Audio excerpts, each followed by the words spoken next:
Bueno, yo les voy a hablar sobre el enfoque a la dependencia.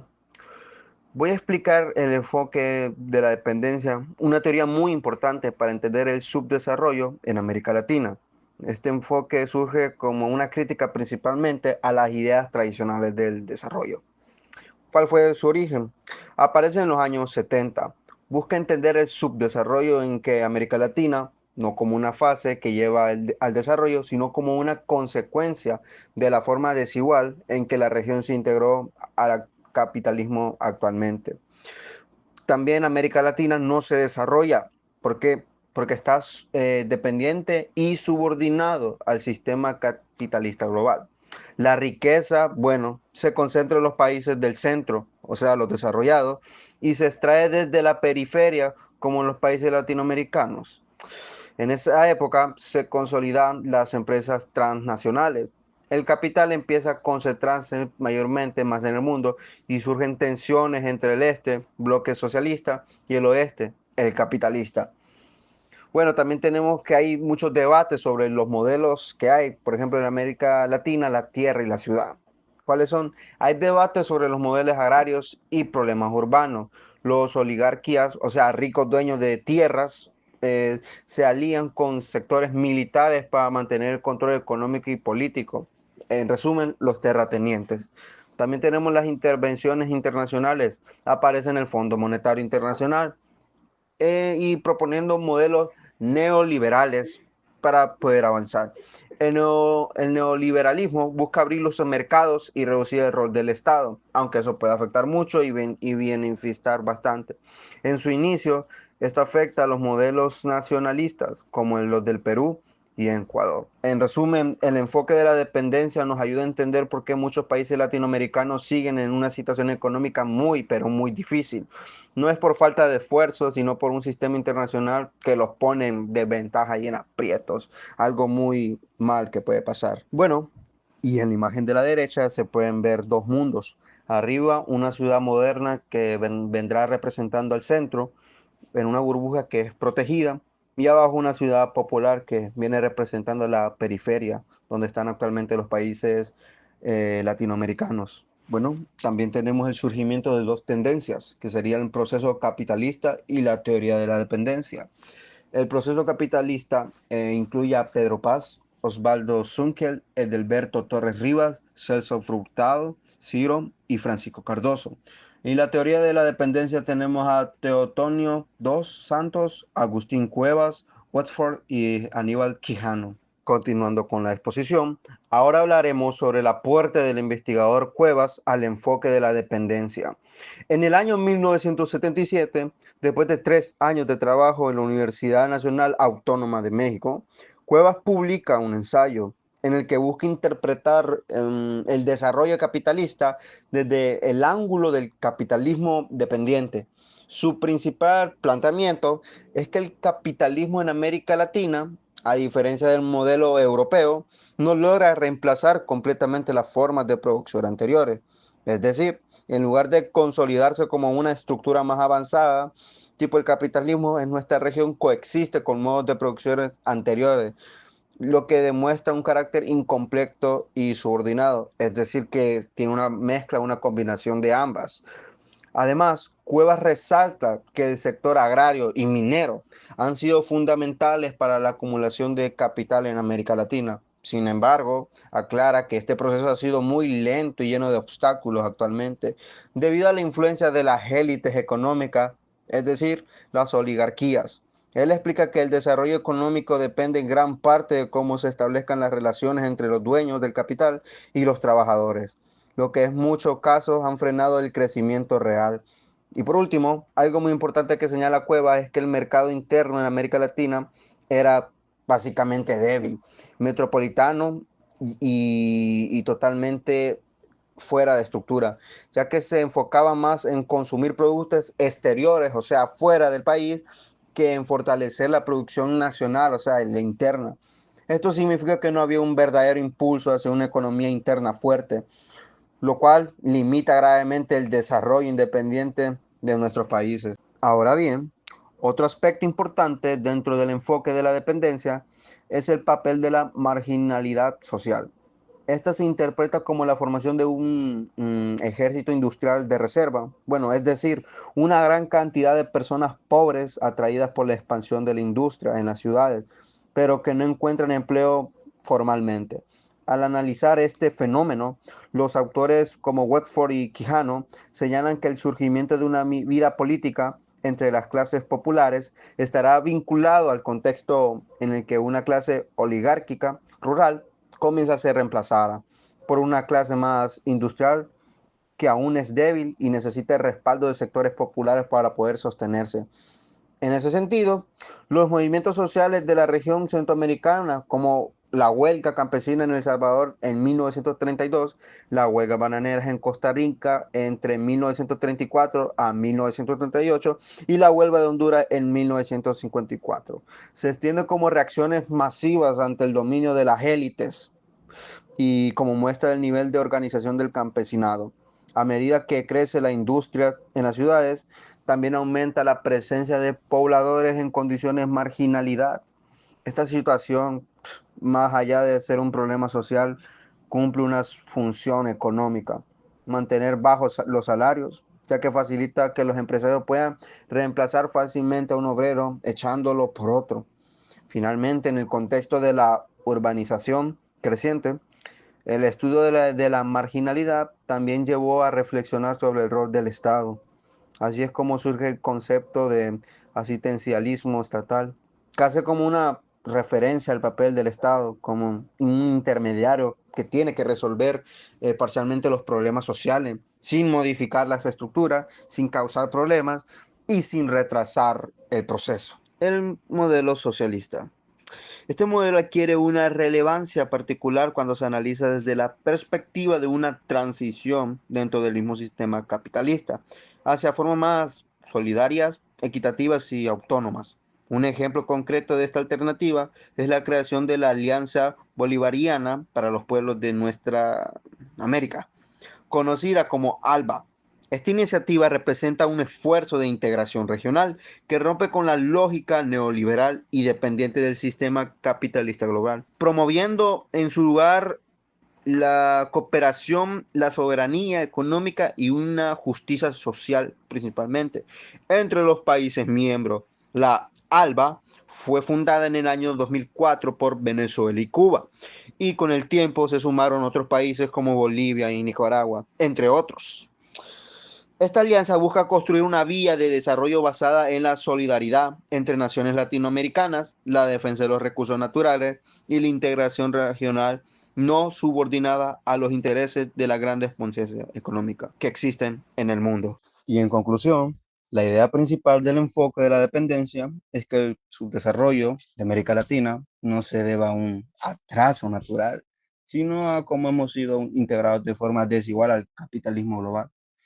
Las élites de nuestro país han trabajado junto a intereses de otros países extranjeros, afectándonos internamente en la economía, en los empleos, etcétera, manteniendo un sistema que atrae riqueza y excluye a la mayoría de personas.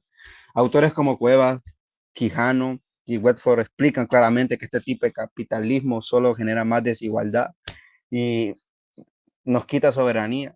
Por eso ha surgido propuestas como el ALBA, que busca romper es la dependencia que tenemos con otros países y una forma de desarrollo inclusive más justa, que nos una más y que es pensada especialmente para nuestros propios pueblos donde nosotros habitamos. Así, evitando ser países subdesarrollados, convirtiéndonos en países desarrollados, aunque eso lleva un gran proceso, podemos afirmar que con un cambio puede pasar lo menos esperado. Organismos internacionales y neoliberalismo.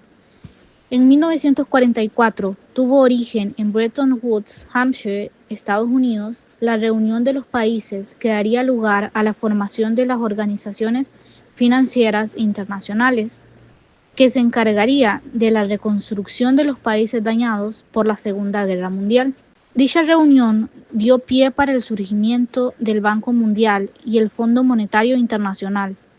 El primero tiene a su cargo el otorgamiento de préstamos a los países que requieren financiar inversiones que contribuyen al desarrollo económico y que incluyen carreteras, plantas de energía, servicios de extensión agrícola, mejora la nutrición, entre otros. El Banco Mundial. El Banco Mundial está conformado por 176 países, elegidos por 24 directores ejecutivos, 5 de los cuales provienen de Estados Unidos, Reino Unido, Francia, Alemania y Japón. El voto dentro del Banco Mundial es proporcional a la aportación anual de los países. Así, Estados Unidos es el mayor aportante, con 19%, le sigue Japón con 7% y Canadá con 3%. El Banco Mundial abarca 3 organizaciones y un programa de seguros: la Asociación Internacional de Fomento, el Banco Internacional de Reconstrucción y Fomento, la Corporación Financiera Internacional y el Organismo Multilateral de Garantía de Inversiones. Organizaciones y programa de seguro. La AIF otorga préstamos sin intereses a los países más pobres, cuyos ingresos per cápita son inferiores a $1.305 anuales.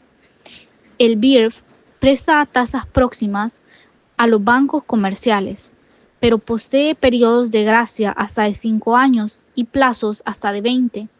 El CFI ofrece préstamos al sector privado sin garantías individuales y puede participar dentro del capital social de la empresa privada. La OMGI administra los programas de seguros para proteger las inversiones por riesgos no comerciales como guerras, riesgos políticos, entre otros. Programa de ajuste estructural. El programa de ajuste estructural es diseñado por los OFI como una estrategia de crecimiento económico hacia afuera, puesto que el eje central es la producción para exportar. Con tal sentido, se contraponen a los proyectos socioeconómicos nacionales. El PAE responde a la situación de grave endeudamiento de las economías latinoamericanas, la que hace poner en peligro el sistema financiero internacional. El ajuste estructural.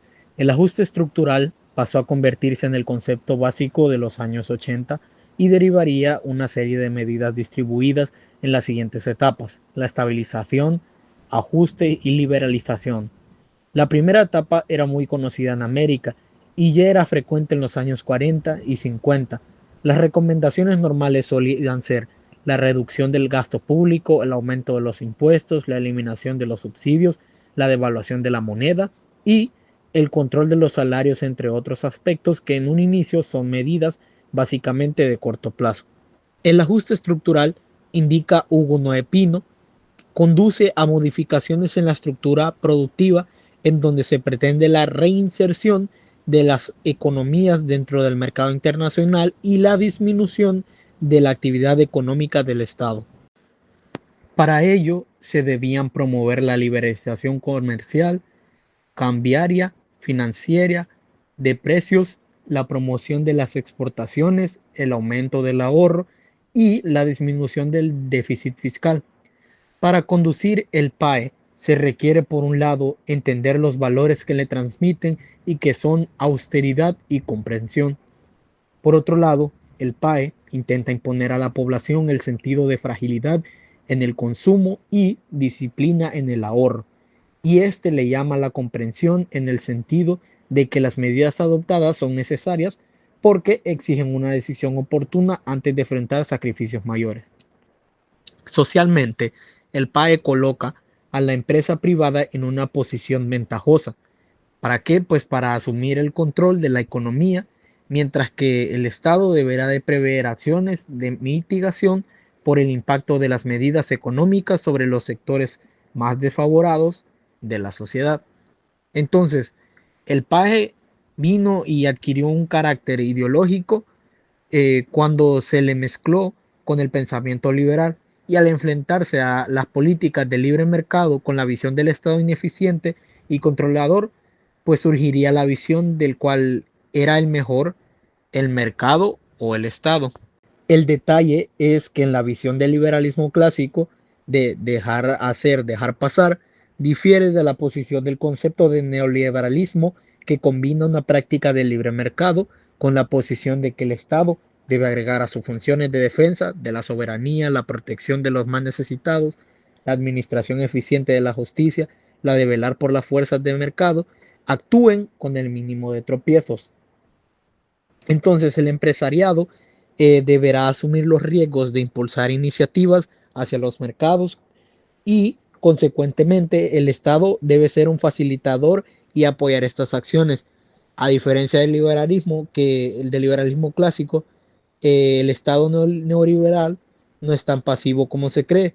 Una de las críticas al PAE es su exclusión social, aun que en la aplicación de un programa se prevé un fuerte impacto en el empobrecimiento y suelen aplicarse un conjunto de medidas de mitigación a través de los programas de inversión social destinados a crear empleos temporales y a otorgar subsidios de los grupos más débiles. Ahora viene el crecimiento económico que surge en el periodo de estabilización.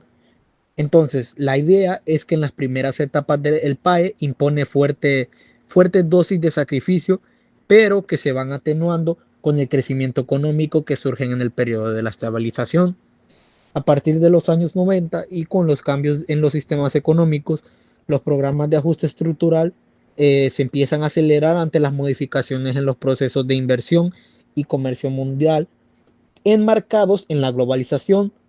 Con la caída del muro de Berlín en 1989, los SOFI se enfrentan a la situación de que los países con menor desarrollo aún no disponen de capacidad para seguir interviniendo en el mercado mundial. Y de paso, la carga de la deuda financiera no les permite generar procesos productivos más eficientes. El debo, no niego, pago, no tengo, se convertiría en la bandera de los países altamente endeudados que claramente por la negación y condonación de la deuda. Ahora, en este cuadro, vamos a ver el valor del mercado de las 10 compañías más grandes del mundo. Entonces, entre estas está Microsoft, General Electric, el IBM, Exxon, Royal Dutch, Walmart, AT&T, Intel, Cisco System, BP, Amoco y pues cada uno aquí en el lado derecho podemos ver la cantidad de dólares que tienen estas. Entonces, en 2007 el neoliberalismo sufre un duro golpe con la crisis inmobiliaria que hace colapsar el mercado financiero y obliga al entonces presidente George Bush a adoptar medidas extremas de parte del gobierno norteamericano al aprobar importantes recursos económicos con el objetivo de evitar la quiebra de importantes empresas norteamericanas. Esta acción pues se ratificaría con la presencia del presidente Barack Obama, quien continuaría una política de fuerte endeudamiento del Estado en procura de reactivar la economía de Estados Unidos. Entonces el neoliberalismo centra su atención en el mercado y en gran medida ha logrado un gran impulso al comercio mundial. No obstante, al obviar el tema social, conduce a la desigualdad que hemos observado y que ha traído como consecuencia la migración de millones de personas a los países de alto desarrollo. Hola Charlie, mi nombre es Juliet Maldonado y les estaré hablando acerca del desarrollo humano de las Naciones Unidas. En 1989 se había superado el conflicto de las ideologías entre capitalismo y socialismo, al menos el soviético, pero surgieron los nuevos problemas asociados con el rompimiento de la Unión Soviética. Las situaciones en el caso de Georgia, Chechenia, Yugoslavia, Albania, mostraron las secuelas del proceso de desintegración del bloque socialista, a los cuales se sumaron los viejos problemas de Medio Oriente y África. De la América Latina, de la doctrina de la seguridad nacional y la polarización de los movimientos insurgentes en El Salvador, Guatemala, Perú y Colombia, se pasará a los problemas de la inseguridad, el narcotráfico, la corrupción, la deuda externa y los procesos democráticos. A partir de 1990, las Naciones Unidas incorporó un sistema estadístico para el cálculo de la medición del desarrollo llamado Índice de Desarrollo Humano, IDH. Este es un indicador estadístico que reúne estimaciones sobre el ingreso económico, la educación y la salud. La información ha permitido ubicar las posiciones de los países y también a establecer la capacidad de potenciación, es decir, su disponibilidad para superar las dificultades encontradas. Una de dichas dificultades para formular el IDH es la calidad de los datos, especialmente cuando estos se derivan de los informes de los países situados en condición de inestabilidad social, económico-política. No obstante, uno de los logros de la clasificación creada por el IDH es que los países han ido reconociendo su aplicación en la formulación de las políticas nacionales de desarrollo. El IDH e IPH. Así como existe el IDH, existe el índice de pobreza humana, el IPH, que es un indicador de las privaciones. El IPH es un indicador que valora elementos que aparecen en el índice de desarrollo humano, pero desde el ángulo inverso. El IDH mide los progresos de una comunidad o en un país, mientras que el IPH mide el grado de privación, la proporción de la gente excluida del progreso de la comunidad. Aquí tenemos algunas imágenes ilustrativas al respecto. En septiembre de 2147 jefes de Estado y 191 naciones aprobaron los 8 objetivos del milenio, los cuales se concentran en los siguientes temas prioritarios. Primero, erradicar la pobreza y el hambre. Segundo, lograr la enseñanza primaria universal. Tercero, promover la equidad de género y el empoderamiento de la mujer. Cuarto, reducir la mortalidad de los niños menores de 5 años. Quinto, mejorar la salud materna. Sexto, combatir el VIH-Sida, malaria y otras enfermedades. Séptimo, garantizar la sostenibilidad del medio ambiente. Y octavo, fomentar una coalición mundial para el desarrollo. En resumen, a pesar de que ya se había superado el conflicto de las ideologías entre capitalismo y socialismo, surgieron nuevos problemas. En el caso de América Latina, se pasará a los problemas de la inseguridad, del narcotráfico, corrupción, entre otros. Es por estos motivos que las Naciones Unidas incorporó un sistema para medir el desarrollo y progreso de una comunidad o país, el IDH. De esta manera se reúnen datos de los ingresos económicos, la educación y la salud de un país. Mientras que el IPH mide el grado de privación de la comunidad. También se aprobaron los 8 objetivos del milenio, dándole prioridad a temas más relevantes en ese entonces. Las iniciativas de los objetivos del milenio concluyó en 2015. Muchas gracias. Bueno, hoy les voy a hablar sobre un tema que es muy importante para el presente y el futuro, que es el desarrollo sostenible, sus 3 componentes y una de sus principales aplicaciones, que es la ecoeficiencia. ¿Qué es el desarrollo sostenible? El desarrollo sostenible es para garantizar el bienestar del presente sin afectar el de las futuras generaciones.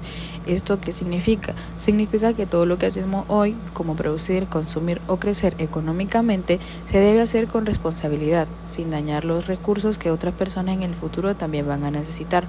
No se trata de dejar de desarrollarse, sino de hacerlo sin comprometer el planeta ni la calidad de vida de quienes vendrán después. Comenzó a aplicarse en 1992 con la Comisión de Brundtland. Ese fue el año en que este concepto se empezó a tomar en serio a nivel mundial. La Comisión Brundtland fue un grupo de trabajo que propuso por primera vez una definición clara de desarrollo sostenible, alertando sobre los problemas ambientales y sociales que venían creciendo.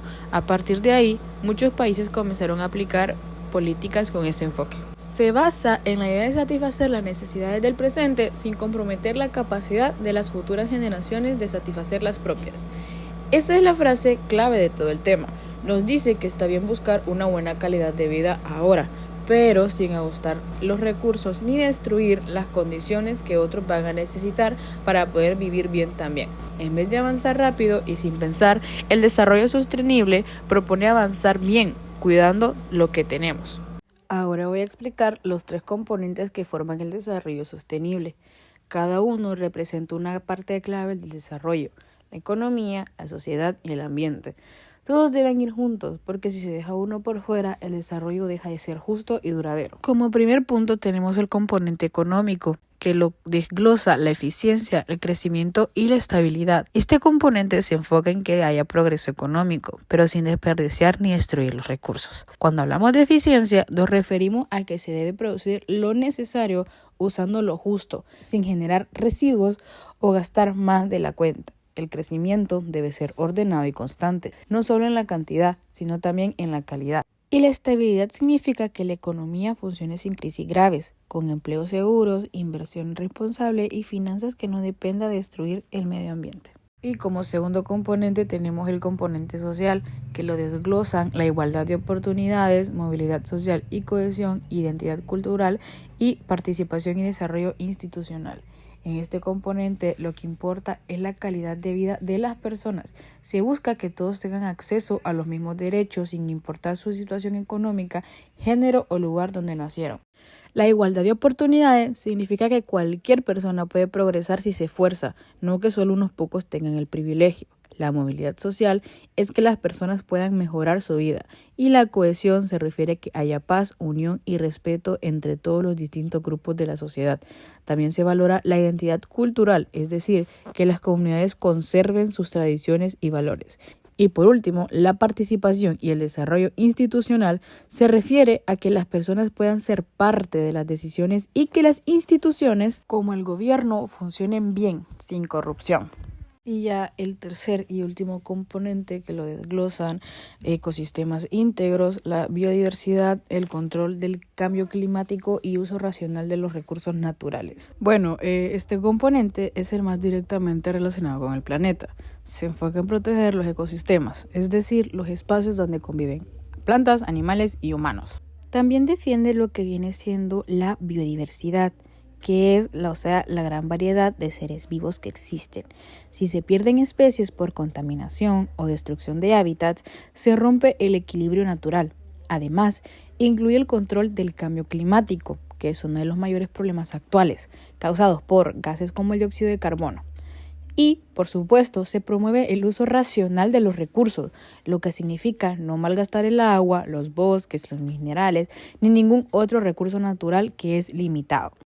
Ahora que ya vimos qué es el desarrollo sostenible y sus componentes, voy a hablarles de una de sus principales formas de aplicación, que es la ecoeficiencia.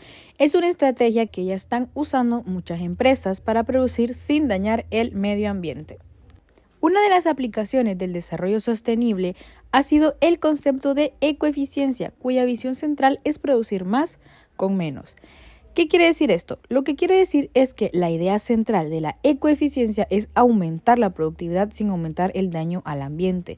Eso significa que una empresa, por ejemplo, puede fabricar más productos, pero usando menos materiales, menos energía, menos agua y generando menos desechos. No se trata de dejar de producir, como ya lo había dicho antes, sino de hacerlo con inteligencia, evitando el derroche. Significa utilizar menos recursos naturales y energía en el proceso productivo, reducir los desechos y atenuar la contaminación, contribuyendo finalmente en la mejora del medio ambiente. Esto quiere decir que si una empresa encuentra la forma de fabricar lo mismo gastando menos luz, o si recicla materiales, o si diseña envases que se pueden reutilizar, está siendo ecoeficiente. Al final, cada una de estas acciones ayuda a reducir la contaminación y mejora la relación entre producción y medio ambiente. Y bueno, ya por último tenemos la ecoeficiencia en la empresa privada. La respuesta a la ecoeficiencia ha surgido por iniciativa de la empresa privada, que la ha concentrado en el servicio al cliente, el énfasis en la calidad de vida, las perspectivas del ciclo de vida de los productos y procesos. Muchas empresas han adoptado la ecoeficiencia, no solo porque les conviene económicamente, sino también porque sus clientes lo valoran. Hoy en día la gente prefiere productos que no dañen el medio ambiente y que duren más. Por eso las empresas están analizando todo el ciclo de vida de sus productos, desde que se fabrican hasta que se desechan, buscando formas de hacerlo más sostenible. También buscan mejorar la calidad de vida, no solo vendiendo, sino produciendo con responsabilidad. Y en conclusión, el desarrollo sostenible es una forma de pensar el progreso con conciencia. Nos invita a crecer como sociedad, pero sin destruir lo que otros van a necesitar el día de mañana. Para que funcione, debemos combinar los tres componentes: económico, social y ambiental.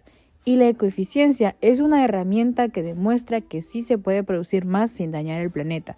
Si todos aplicamos estos principios desde el gobierno, las empresas y como ciudadanos, podemos asegurar un futuro más justo, limpio y equilibrado. Bueno, yo les voy a hablar sobre el desarrollo sostenible, enfocándome en tres aspectos importantes: el rol del gobierno y la sociedad civil, los objetivos de desarrollo sostenible, junto con el Acuerdo de París y la importancia de aplicar esta teoría en la vida real. El desarrollo sostenible necesita la participación activa de distintos factores. Uno de los principales es el gobierno, que orienta su papel hacia la búsqueda de soluciones, pero no lo hace solo.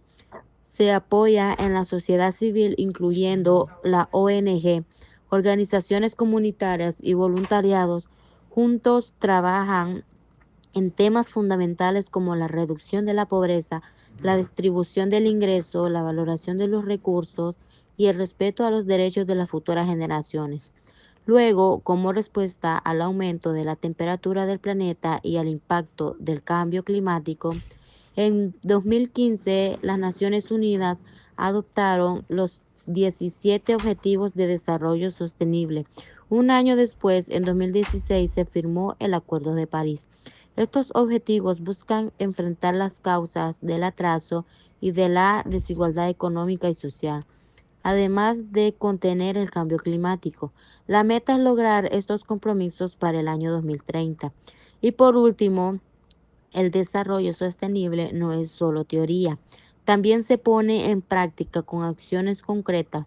Esto incluye el uso responsable de los recursos, la reducción del consumo, el reciclaje, el uso de energías renovables y la disminución de la contaminación. Para que esto funcione, es fundamental que tanto el gobierno como la sociedad civil participen activamente en las decisiones relacionadas con el bienestar del entorno.